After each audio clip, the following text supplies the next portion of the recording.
ମା, ଆଜି ଆପଣଙ୍କର ସାବିତ୍ର ଅମାବାସ୍ୟା।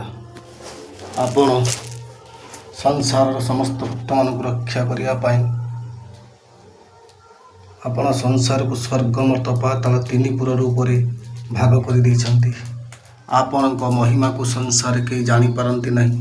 ଏ ଅଧମ ଆପଣଙ୍କୁ ଗନ୍ଧ ପୁଷ୍ପ ଧୂପ ଦୀପ ନୈବେଦ୍ୟ ଅର୍ପଣ କରି ଆପଣଙ୍କ ପୂଜାବିଧି ନିତ୍ୟାନ୍ତି କର୍ମ କରି ସଂସାରର ଶେଷ ପର୍ଯ୍ୟନ୍ତ ସମସ୍ତ ଭକ୍ତମାନଙ୍କୁ ରକ୍ଷା କରିବା ପାଇଁ ପ୍ରାର୍ଥନା କରିବା ସମୟରେ ଆପଣ ଦୀପଶିଖାରେ ସ୍ୱର୍ଗ ମର୍ତ୍ତ୍ୟ ପାତାଳ ବ୍ରହ୍ମା ବିଷ୍ଣୁ ମହେଶ୍ୱର ଲକ୍ଷ୍ମୀ କାଳୀ ଚଣ୍ଡୀ ରୂପରେ ସଂସାରକୁ ଆପଣ ଦର୍ଶନ ଦେଉଛନ୍ତି। ଯେଉଁ ଭକ୍ତମାନେ ଆପଣଙ୍କର ଏହି ରୂପକୁ ଦର୍ଶନ କରନ୍ତି ସମସ୍ତ ବିପଦରୁ ଉଦ୍ଧାର ପାଆନ୍ତି। ମା, ତାପରେ ସଂସାର ଆପଣ ଅମାବାସ୍ୟା ତିଥି ମହାକାଳେଶ୍ୱର ରୂପରେ ସଂସାରକୁ ଗ୍ରାସ କରିବା ପାଇଁ ସଂକେତ ଦେଉଛନ୍ତି। ପାପୀମାନଙ୍କୁ ସଂହାର କରିବା ପାଇଁ ଆପଣ ନିର୍ଦ୍ଦେଶ କରିଛନ୍ତି। ଆପଣ ସର୍ବବ୍ୟାପୀ ସର୍ବ ଅନନ୍ତ ଯୋଗମାୟା ସୃଷ୍ଟିକର୍ତ୍ତା। ମାଲୋ, ଜୀବନରେ ଧନ ସମ୍ପତ୍ତି କିଛି ମାଗି ନାହିଁ।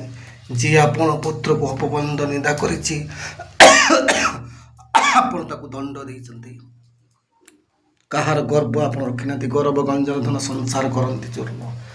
ଏ ରୂପକୁ ଆପଣଙ୍କୁ ଦର୍ଶନ କରନ୍ତି ସଂସାର ସମସ୍ତ ତାପ ଉତାପ ପାପ ପୁଣ୍ୟ ଦୟା କ୍ଷମା ସତ୍ୟ ଧର୍ମ ନ୍ୟାୟରେ ଆପଣ ସଂସାରକୁ ତିଆରି କରିଛନ୍ତି।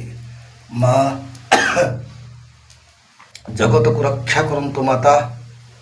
ସମସ୍ତଙ୍କ ମସ୍ତକରେ ସତ୍ ବୁଦ୍ଧି ସତ୍ ଜ୍ଞାନ ସତ୍ ବିବେକରେ ସଂସାରକୁ ଘଣ୍ଟ ଘୋଡ଼େଇ ରଖନ୍ତୁ। କୋଟି ପ୍ରଣାମ ଶ୍ରୀ କରଙ୍ଗ ଚତୁଷ୍କୃତା ନମଂ ନମାମି।